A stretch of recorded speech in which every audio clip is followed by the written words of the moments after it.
On Second Shot, we tackle 2 new headlines every week to find out what kind of wisdom the world is dishing out today. And we want you to be a part of that. When you see a headline you want to take a second shot at, or if you're looking for advice, or just want to tell us what you think of the show, email us at secondshotcast@gmail.com. If you like what you hear, rate us on iTunes. This helps us move up in the ratings so more people will see us. And if you want to hear more, subscribe to the show so that the new episodes will get straight to you every single Friday. We love you. Thanks for listening, and enjoy.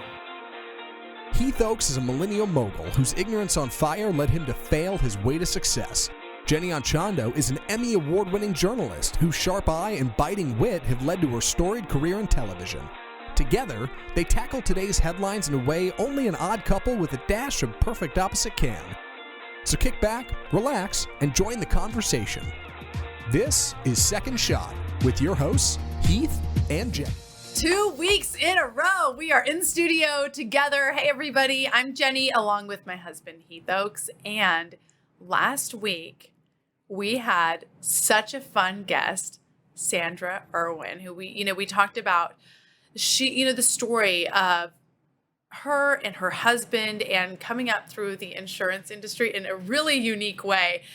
So if you haven't heard that episode, you got to go back and listen to that one first. So I want to preface that because this one will make a lot more sense when you hear that. It's such a great business story for anybody who's sort of thinking about dabbling, or if you're already, well invested in your business, you're already an entrepreneur and already going. I think it's an episode that will kind of keep you on the path, eye on the prize. And I love how she said, it was like, just put it all out on the table. And that's been replaying in my mind ever since then. So good to see both of you. Glad to be back.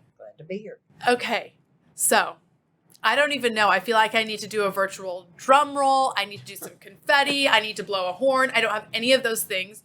So Heath, share the news, because that wasn't just an interview with somebody that you sort of happened upon and thought, oh, this would be interesting. This is actually a much closer relationship between the two families. Yeah, so I'll give the high view and then let you, we can dive then into I'll interview all both pieces of you.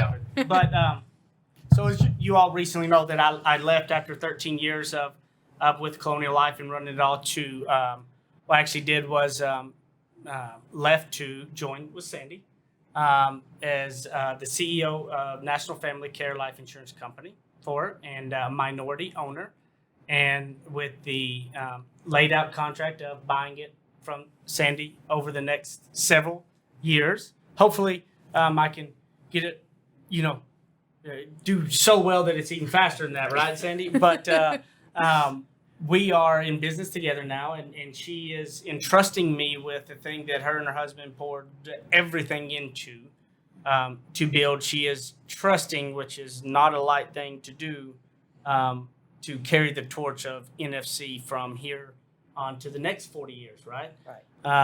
And that's a big deal. And Jenny and I have, similar to a Bob story, in the fact that great thing going.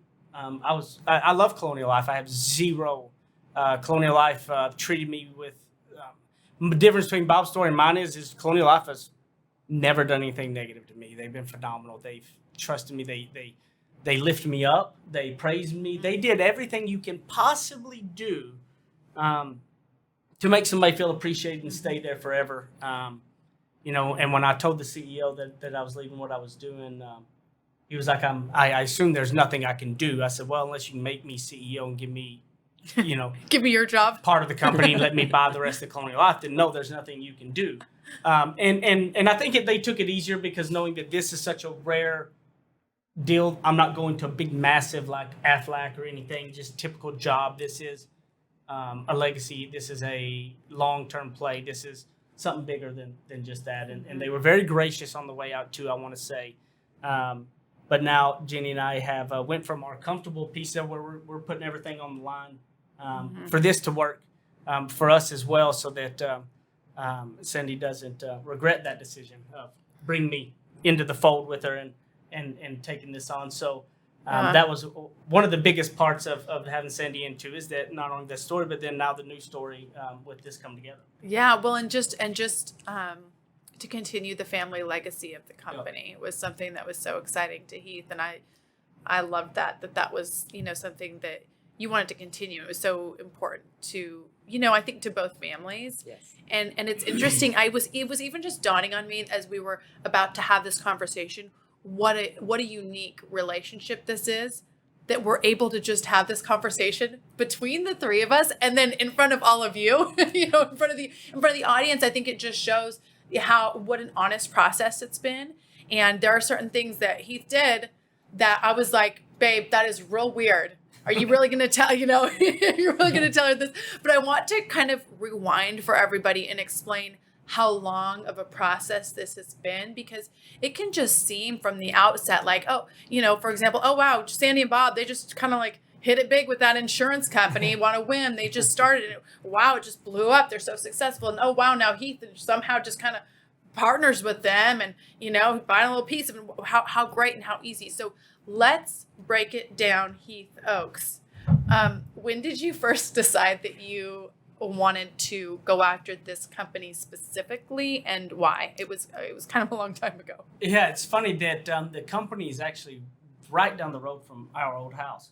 Drove by it since 2013, since I moved in there. So 4 years driving by it. I saw that all I ever caught was the marketing associates, and so I just assumed it was always an insurance agency and never paid another attention. 2017 was kind of the first. I remember it so clearly that it was the first realization that corporate ladder, the VP and the head of and all of that wasn't what I wanted. And it was kind of a sad thing because I loved Colonial Life still, but and it wasn't anything to do with them as much as that whole process, that whole deal, what I loved the most and what I didn't love. I realized that. And things were changing, and it was just like, I don't know if this is it. And I was literally sitting at the red light in front of the building after a call that really just deflated me and got me to a point of like, and I looked up and saw it said life insurance company. So the difference in our world is that if you're an agency, you cannot say company. Like you can start a paint and body company or be a paint and body agency if you wanted to. That doesn't matter. Right? In our world, those terms are massively different that you cannot interchange. And so I was like, surely that's not a company. I go back and start Googling. Sure enough, it was. And sure enough, it did all the same products that I did, really. It was all the same. I mean, it was literally insane. And I was like, how have I didn't know about this or whatnot? And so in the insurance world, everything's public domain. You can go, it's just like a publicly traded company. You can go to TDI and look up all the financials on it. I mean, you can find out everything. I went and did that. I had a friend of mine that did business mergers. I said, I found a name, Sandra Erwin. Call and ask if they'll sell. Don't give them my name, because if they say no, I want to be able to ask again, and I don't want them to know. These are the things where I'm like, are you really just going to tell everybody you do that? I did. And he called, and she told him no. And so I said, okay. And I wanted to find out more info. So I walked in one day, acted like I was just an insurance agent on the street, and I was looking to come to work for him. This is another part why you admit this. And the president of the company, Shelly, her son was the sales trainer there and kind of recruiting guy. And so he set me down, and I'm sitting down, and he's recruiting me.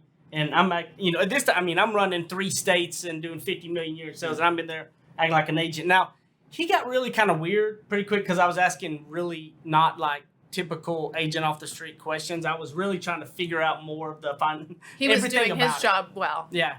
By being suspect of you. And absolutely. And it ended where I guarantee you walking out that Matt's probably like, that dude was weird. He was full of something or other. I don't, didn't like me because I was asking a lot of intrusive questions, right? But I got what I wanted and needed, and to confirm Sandra Erwin was the owner and whatnot and all those. Then I found her address, and I did what not many younger people will do is got a note card, and I wrote in this note card almost as much of my life story as I could fit in. Now, she could read your handwriting? To anybody who doesn't know, my handwriting is not great. And I wrote my life story, talk about my wife, my daughter, everything, and I said, I want to buy your insurance company. Basically, in this note, I think I said I want to buy the insurance company note. I don't think I hinted. Okay, we got to pause here really quick. I'm dying to know, what did you think when you got the letter? I thought, this is weird.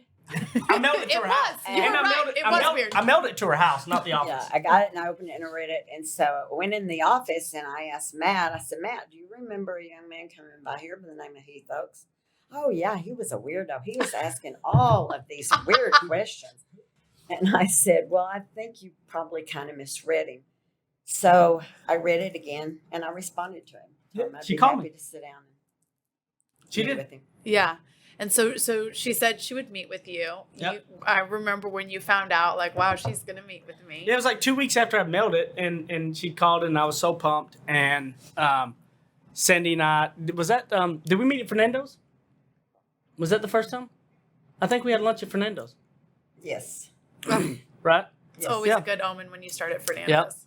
And That's my business tip for the day. Always meet at Fernando's.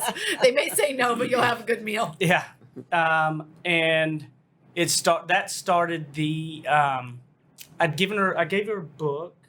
I gave her one of my books, and we just talked, got to know each other, and it was one of the first times that she told me no, she wouldn't sell it, and but she asked me if I would, trying to hire me, and it's like the first start of the me coming on there and her telling me no, and then we went down, and I feel like it was 6, 7, 8 months later that maybe something else came up that really engaged us talking, because then I made a full off like proposal together of what I'd pay and all this, and then we scheduled a dinner with Jenny, myself, and you, to where it was like really like I'd put stuff together of offers and saying how we could do it, and really this was the dinner where she was meet you, and that I was hoping we were getting the yes, and we were going to move with it. And this was years ago. Yeah, wasn't this it? is 2017, Yeah, this is 2018. 3 or 2017. 4 years ago. Yeah, 2017, 2018. Well, I just remember I really enjoyed the dinner. I enjoyed hanging out with Sandy. I thought, oh, this is really fun, and I knew Heath wanted this so badly. It was a much slower burn for me to want to be involved in it, because I just loved Heath's job. His current job was just great for our family and everything, and he did so well at it. I felt like, wow, he's so successful at it, but I knew he really wanted this, and we had a great time. We all hung out. I felt like we really connected, and then she was just like, this is great, but no. I mean, she said, she gave a solid no. Like, I'm not selling this company, not to you, not to anybody. It's not for sale. There was no sale sign. You came to me. You came to my house and said, do you want to sell? And so she was being, I felt like, gosh, it was great of her to give us the time, and we really did connect, and I loved hearing about their family story and about Bob's story. But at the end of the day, a no was a no. So we leave dinner, and I'm like, oh, babe, I'm so sorry. Like, I'm so sorry. He's like, what do you mean? Sorry about what? I was like, well, that was a firm no. That was a no. And he was like, oh, no, I'm not worried. That wasn't really. What did you say? I said it was just not yet. I said she doesn't understand yet why she needs to, and I've got to build more trust with her. She'll come around. I was like, not yet. Jenny was like, Jenny's just like, you're so delusional. Like, it wasn't a hint at no. It was a point blank no. Yeah, it wasn't like no, but let's revisit in 6 months. Yeah. It was no. Yeah, it was no. What? Wasn't it no? Did I misinterpret it? Yeah, No, it was a no. You and I were on the same page. Heath was on another page. So then you all continued your, business relationship, and Yeah, we would talk periodically, and there were things that she'd call me and I'd call her with stuff. She had, looking at some internet, some upgrade stuff, and I had some people I introduced her to, and I randomly would stop by there and talk to Shelly and some of them times. Just, nothing like more so than just getting to know each other randomly, right? But I'm curious though in the earlier on, like, what your thoughts were on me and the company. Did you in the back of your mind have a not yet, or were you a no? No, I think at first I was a no, but I liked you. And of course, I would have loved to have hired you, but I couldn't afford you. And so I wanted to stay in touch with you because, like I've told you, Heath, you remind me so much of Bob Irwin. Yeah. Your attitude and not taking no's, Yeah. and your excitement and enthusiasm and your determination. So I was impressed with you right away because you reminded me of him so much. But I did mean no, but I liked you and wanted to stay in touch with you. Yeah. I went on now, so 2017, 2018-ish, right?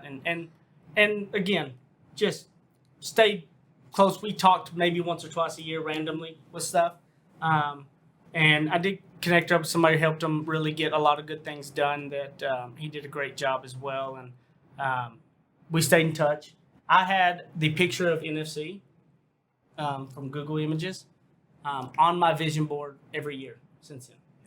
It's a picture of the business. I don't know if you know this. No. Yeah. Has been up in our laundry room For 4 years. for 4 years. So along with, a couple other things, we do this every year around New Year's. We just sort of set goals and stuff. And the imagery is so important. Although I question the laundry room. We don't That much. laundry piles up a little bit. We don't spend that much time in the laundry room. But it's something that we look at every single day, and it's so wild to think back on. Like, I remember you texting me the picture of it, like, oh, this is actually, like, this is an agency, this is a company, to then having it up on our wall, to then, to then meeting you, and then to the no.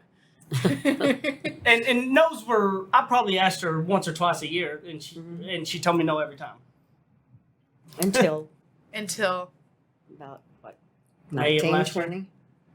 May of 21. Yeah. About May of 21, probably. Yeah. But I had it on my vision board for 3 to 4 years. 20. Wait, what year are we in? We're in 2022? We're in 2022. just barely in 22. Yeah. Okay, so it was May of 21 that you Yeah. said yes. Yeah. I think Okay. so. Yeah. So just about a year ago. Yeah. Just about a year ago, so what was it, or what can you share about that process? Well, I think that Well, what made you finally say, okay, maybe I wanted to? I think that probably COVID, and when COVID came along, it changed the dynamics of the business and everything. And then you kind of also, Jenny, think back, I'm not getting any younger.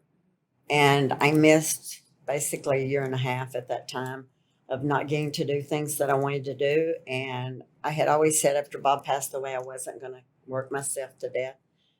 And so I started sitting down and figuring, like, well, maybe we can do an incentive thing where if he sells so much, I'll sell him so much.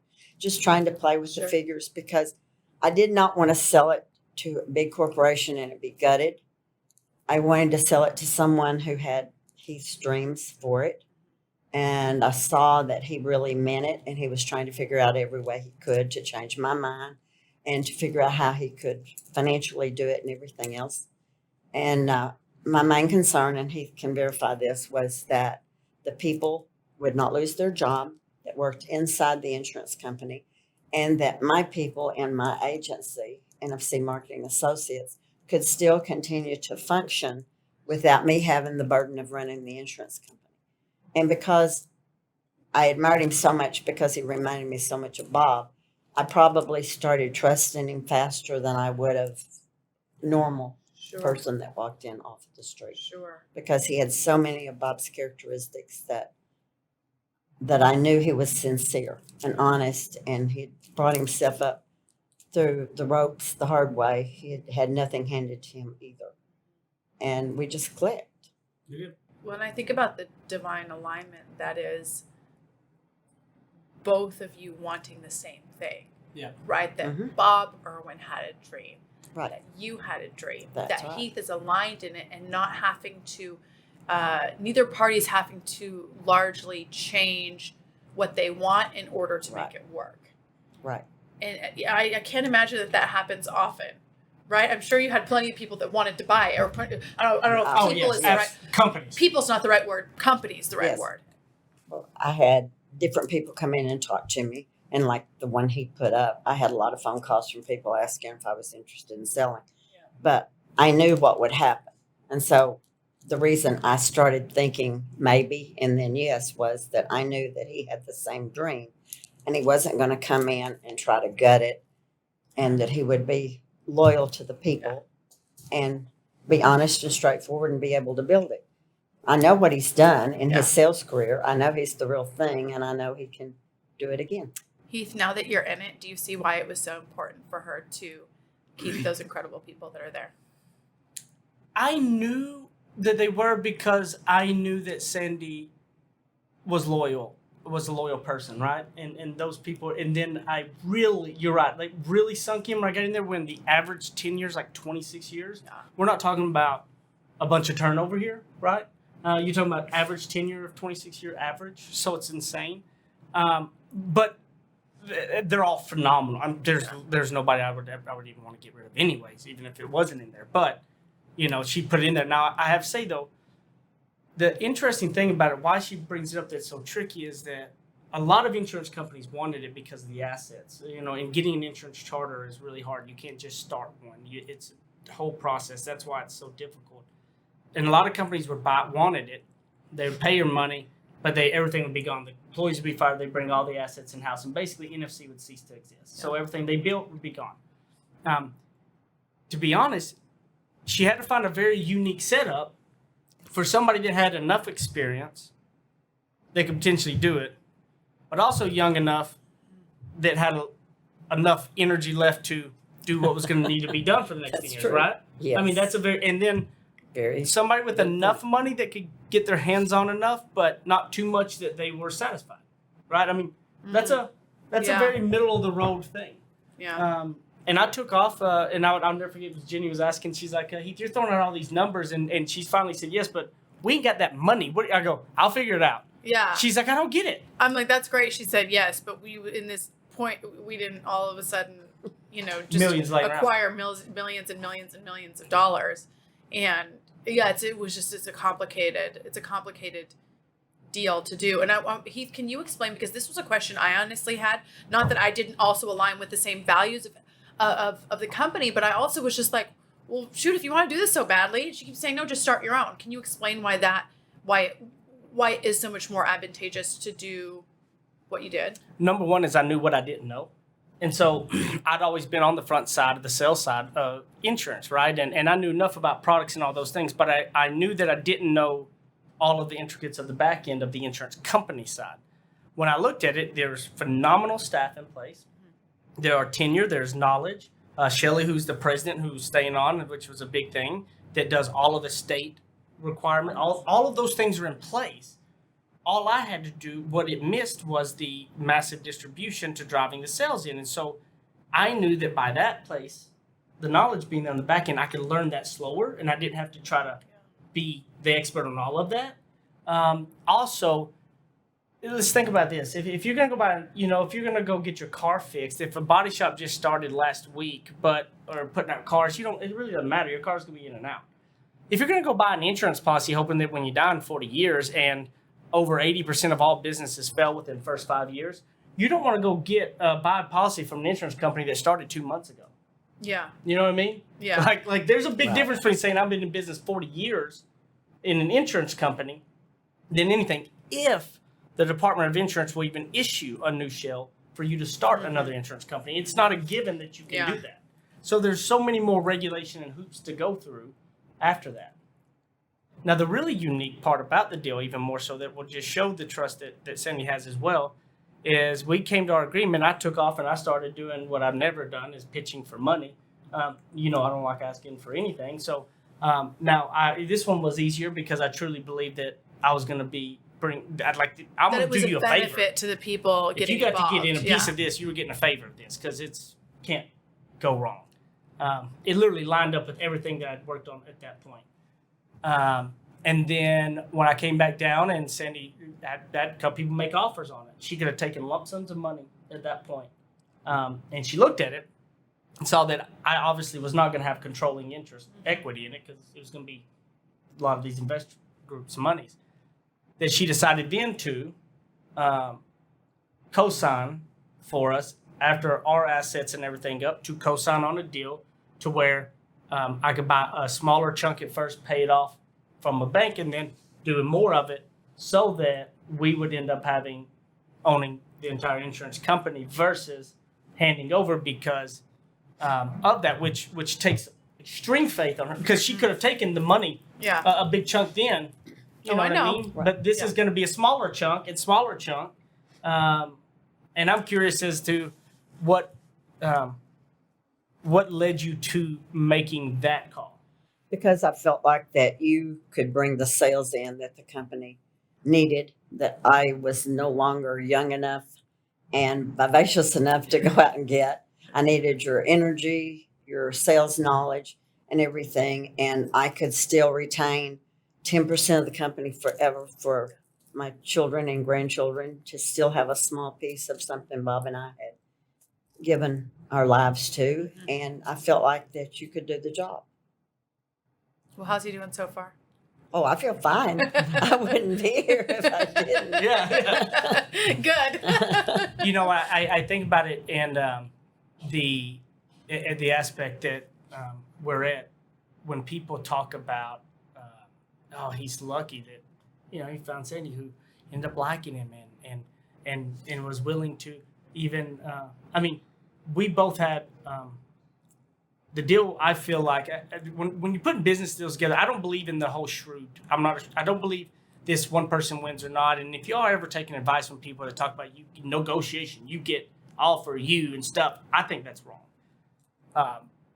I think with our deal, my counsel, you know, our counsel side and Sandy's counsel side, both all agreed that it was down the line. A good deal. for Both everybody. sides were giving up a little bit, and both were doing whatever to where we both all win here. It was good for everybody. Good It's a for win-win. everyone.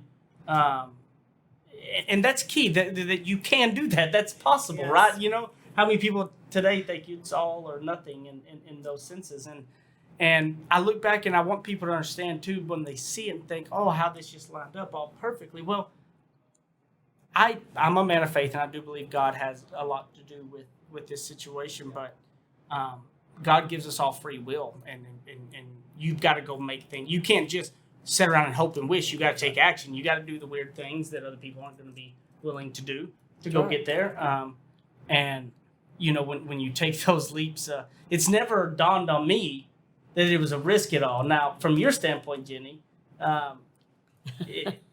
you know, I have a feeling you had some reservations the way Sandy had back in the day when they Oh. started. Gosh, yeah, I'll never forget one conversation that we had sort of in the conference room, and I just think it was kind of like the deal was done but it wasn't done, or you know, we were just kind of finalizing everything, and I just related to her so much, and I feel like I learned a lot from you, even just in those conversations about sort of going through this process. And I also know it's, you know, me trying to control Heath, it will not end well. You know, any person trying to control another person, but for me to say, oh, I want you to stay at this previous job because it's stable for me, that makes no sense at all. The only thing I can do is support you in, you know, in this endeavor, and it brings you so much joy, and you just are so excited about it, and I just want you to be happy. So, you know, sure, if you had to go, you know, stalk Sandy and, you know, figure this whole thing out, then that makes you happy, then I think that's amazing. And I, you know, I did have reservations again because we've worked so hard for what we do have now. We've worked incredibly hard.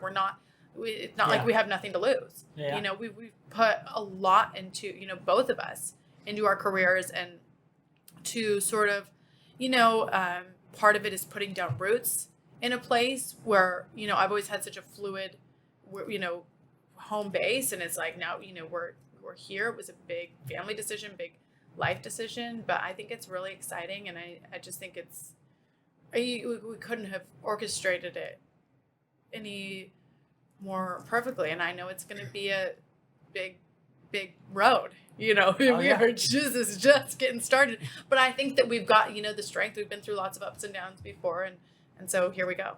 Well, and I think whenever people can look at it and they see that, oh wow, you know, she's going to sign on it for him to be able to get all this and that and all these things, that it goes back to a lot of people that won't manage their money when they don't have a lot think that when I have it, I'll manage it, right? That's not the case. No. If you don't manage your money when you don't have a lot, you're not going to manage your money when you have a lot.